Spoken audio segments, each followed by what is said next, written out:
Peace and riches blessings. I am Michael B. Beckwith, the host of Take Back Your Mind.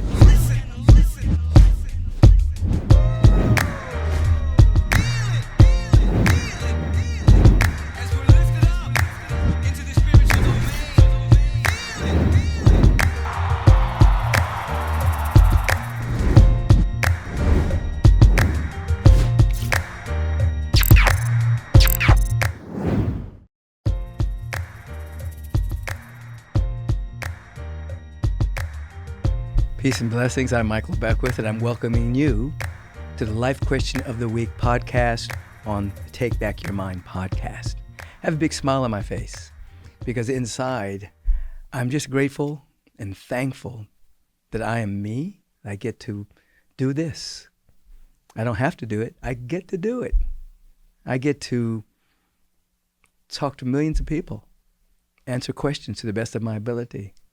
I get to host a podcast and have brilliant people sharing how they've taken back their mind.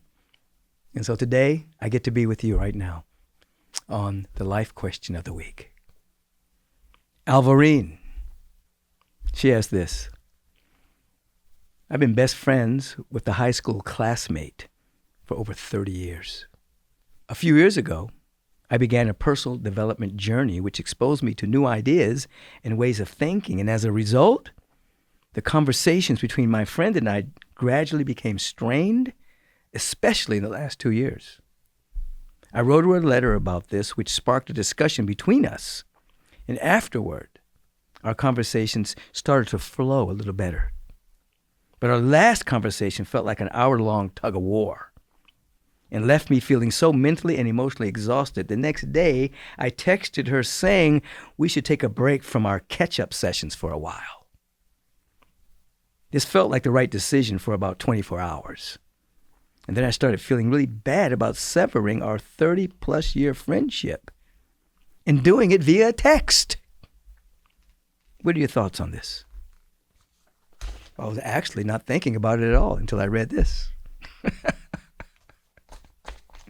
I'm kidding, Alvorine. Listen. One of the, I won't say rules, but one of the things that occurs when one begins to grow, develop, and unfold, there's a shift in friendships, acquaintanceships. There are individuals that used to be in the friend zone that now come into the acquaintanceship zone. A friend is someone you can count on. A friend is someone where you're meeting at the center and there's like a strong communion of love, understanding. In spiritual growth, development, unfoldment, the small print of understanding spiritual laws and practicing them, the small print is that new people are going to come into your life that you never even considered to be in your life before. They didn't seem important, but suddenly they loom large because your whole context for living has changed.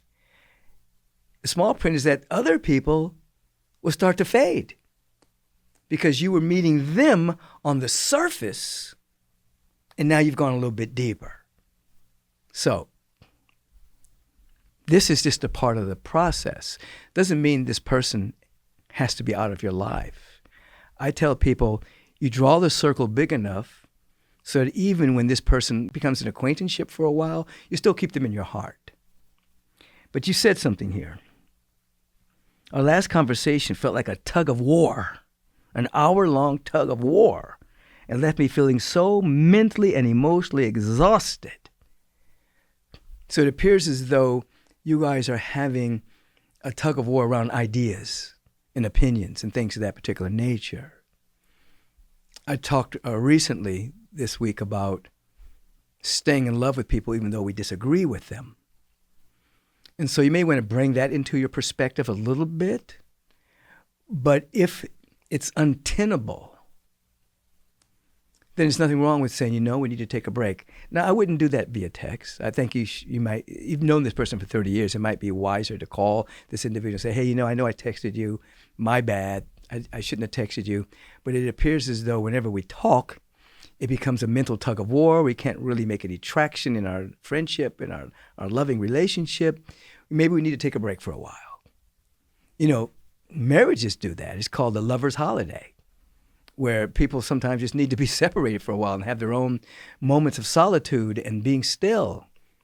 I add that to when I perform marriages. I often say within the marriage, make sure that you become the protector of each other's solitude, so that when he needs to go be by himself for a while, or she needs to go be by herself for a while, or they or them need to go by themselves for a while, that the other person doesn't feel left out. They protect the other person's solitude. So even in marriage, healthy marriages, there are moments where a person just needs to be by themselves, to hear their own thoughts and hear the thoughts of their muse in the presence of God, and not be together all the time.